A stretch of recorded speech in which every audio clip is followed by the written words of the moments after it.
Olá, graça e paz. Chegamos ao capítulo 14. Estamos na metade da nossa jornada, né? E dentro desse capítulo nós vamos ver assim, é um capítulo apesar de pequeno, ele tem uma peculiaridade, é que a partir do versículo 13 está sendo narrado algo tão impactante, um milagre tão conhecido, inclusive conhecido de todos nós, é citado por pessoas até que não conhecem a Bíblia. E esse milagre foi tão forte, tão impactante, que acontece essa peculiaridade, que os 4 evangelhos narram esse mesmo fato. É algo que parece até ser comum, mas não é comum. A maioria dos textos aqui só é reproduzido por um ou dois outros evangelhos. Esse aqui está nos 4 evangelhos. Então, vamos chegar lá no versículo 13, mas antes disso, vamos então começar desde o versículo 1 e conhecer esses fatos tão interessantes, esses milagres que estão relatados aqui. Então, vamos lá. Por aquele tempo, Herodes, o tetrarca, ouviu os relatos a respeito de Jesus e disse aos que o serviam: Este é João Batista, ele ressuscitou dos mortos. Por isso estão operando aqueles poderes milagrosos. Então, esse aqui é só uma introdução mostrando aqui que o medo de Herodes, porque ele tinha matado, né, o João Batista. E a partir daqui é que narra como foi que aconteceu a morte de João Batista. Herodes havia prendido e amarrado João, colocando-o na prisão por causa de Herodias, mulher de Felipe, seu irmão. Porquanto João lhe dizia: não te é permitido viver com ela. Herodes queria matá-lo, mas tinha medo do povo, porque este o considerava profeta. Então aqui uma das funções proféticas de João Batista era justamente chamar ao arrependimento. E para que ele chamasse ao arrependimento, ele também denunciava o pecado. E ele não tinha medo de denunciar o pecado de ninguém, nem do governante, né? No aniversário de Herodes, a filha de Herodias dançou diante de todos e agradou tanto Herodes que ele prometeu, sob juramento, dar-lhe o que ela disse. Influenciada por sua mãe, ela disse: dá-me aqui no prato a cabeça de João Batista. O rei ficou aflito, mas por causa do juramento e dos convidados, ordenou que lhe fosse dado o que ela pedia e mandou decapitar João na prisão. Sua cabeça foi levada num prato e entregue à jovem que a levou à sua mãe.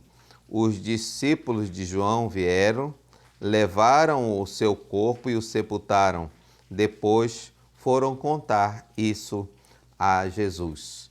Então, lá no Evangelho de Marcos, você vai encontrar outros detalhes desse acontecido. Eu lhe aconselho depois você ler também o Evangelho de Marcos, capítulo 6, para ver outros detalhes a respeito desse acontecido. Então, aqui a partir do versículo 13, como eu falei, tanto Marcos quanto Lucas e João também narram esse milagre. Que milagre foi? Vamos ver então a partir desse versículo 13. Ouvindo o que havia acontecido, Jesus retirou-se de barco, em particular, para um lugar deserto. As multidões ouviram falar disso, saíram das cidades e o seguiram a pé. Quando Jesus saiu do barco e viu tão grande multidão, teve compaixão deles e curou os seus doentes. Ao cair da tarde, os discípulos aproximaram-se dele e disseram: Este é um lugar deserto e já está ficando tarde. Manda embora a multidão para que possam ir aos povoados comprar comida. Respondeu Jesus: eles não precisam ir, dê-lhe vocês algo para comer. Aqui eu já vejo uma coisa muito interessante. Jesus estava impactado ali com a morte do seu primo, né? João Batista era primo, apenas um pouco mais velho que ele, e também aquele que abriu caminho para que ele pudesse vir anunciando o reino, implantando o reino de Deus. E ele estava ali naquela situação, se retirou, né? Talvez querendo ficar um pouquinho afastado, mas quando ele viu a multidão, ele não parou de pensar em si mesmo e começou a ver a necessidade da multidão e começou a curar. E quando disseram, olha, dispensa eles, né? Não dá mais para ficar aqui curando, né? Manda eles embora para que eles possam comer, né? Para que eles possam descansar e ir para suas casas. Mas Jesus, talvez assim, vendo que ainda precisava, ou muitos outros ainda precisavam ser curados, ele disse, não mandem eles irem, alimentem vocês. E aqui acontece um milagre. Vamos ver o que diz então. Eles disseram, tudo que temos aqui são 5 pães e 2 peixes. Tragam-no aqui para mim, disse ele. E ordenou que a multidão se assentasse na grama. Tomando os 5 pães e os 2 peixes, e olhando para o céu, deu graças e partiu o pão. Em seguida, deu-os aos discípulos e estes à multidão. Todos comeram e ficaram satisfeitos. E os discípulos recolheram 12 cestos cheios dos pedaços que sobraram. Os que comeram foram cerca de 5.000 homens, sem contar mulheres e crianças. Esse foi um milagre realmente extraordinário, que aconteceu diante dos olhos daquelas pessoas que estavam ali. Aliás, não só diante dos olhos, nas próprias mãos deles, porque à medida em que eles iam repartindo e dando para os outros, aquele pão, aqueles peixes, iam se multiplicando na mão deles. E a ponto de, aqui por baixo, né, dizer que tinha ali quase 10.000 pessoas, se contar os homens, mulheres e crianças, porque mulheres e crianças nem estão contados nesses 5.000. O mais interessante é que essas pessoas, elas não só se alimentaram, ficaram satisfeitas, alimentadas, mas certamente ainda conseguiram levar comida para casa, porque sobraram ainda 12 cestos cheios. E lembrando que toda essa multiplicação começou com 5 pães e 2 peixes. Então, realmente um milagre que merece estar nos 4 evangelhos, né?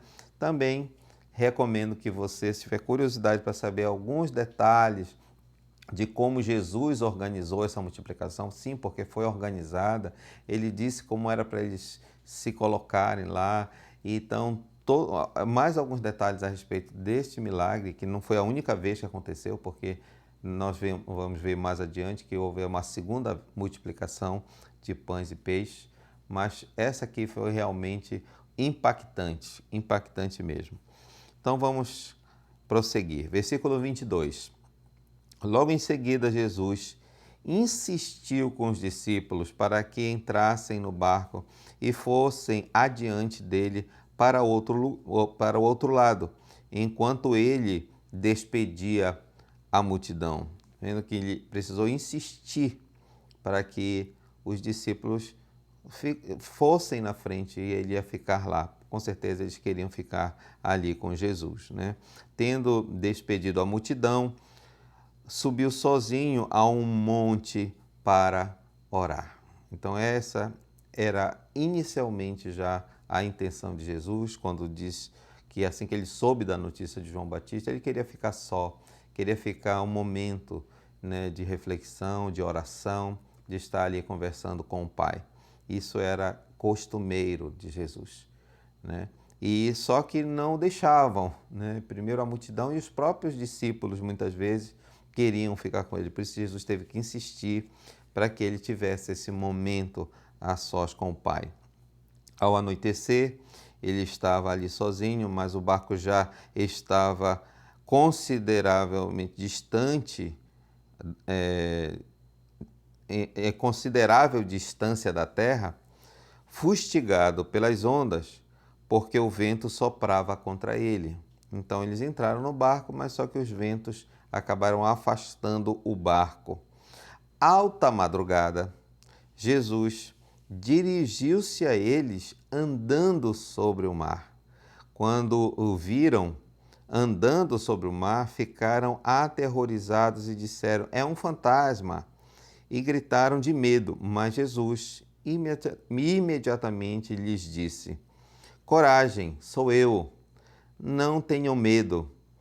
"Senhor", disse Pedro, "se és tu, manda-me ir ao teu encontro sobre as águas."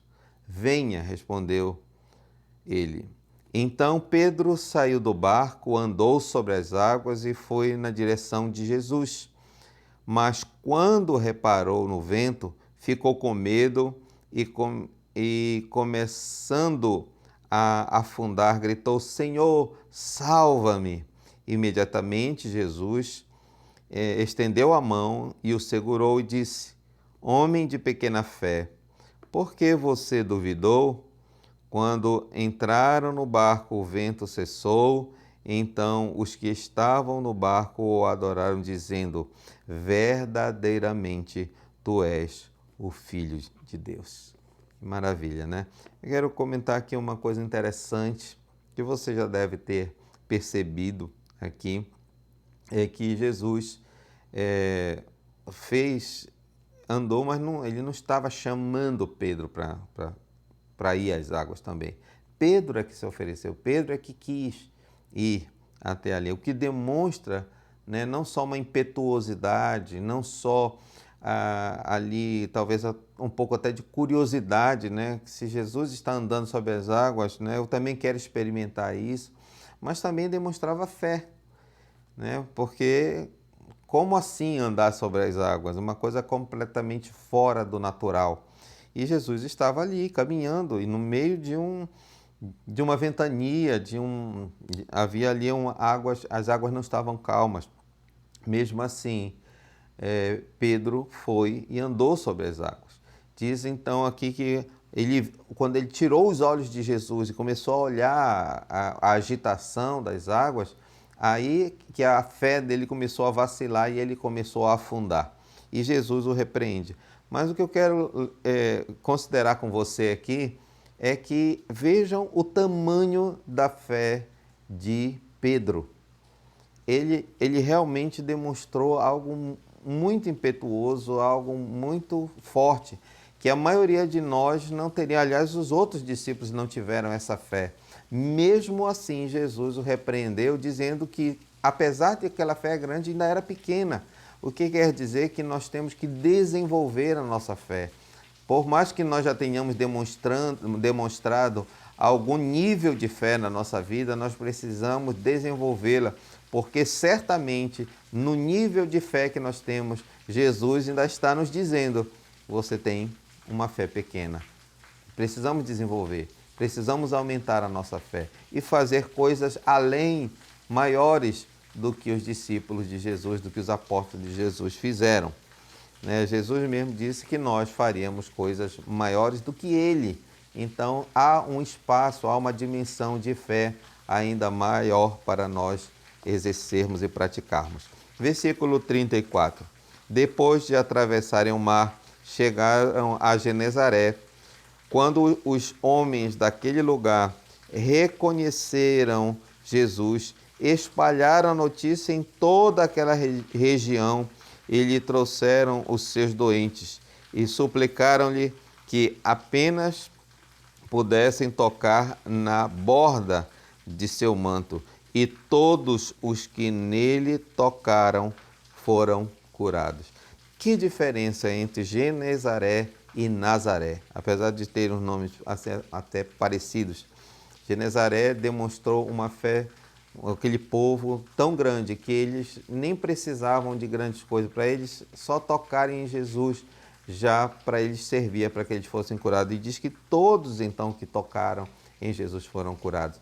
E a diferença de Nazaré, que apesar de conhecerem Jesus, aliás, justamente por conhecerem Jesus, da sua infância, da sua adolescência, juventude, não tiveram a mesma fé e acabaram duvidando, e Jesus não pôde realizar muitos milagres ali na sua terra. Uma grande diferença aqui entre um povo e outro.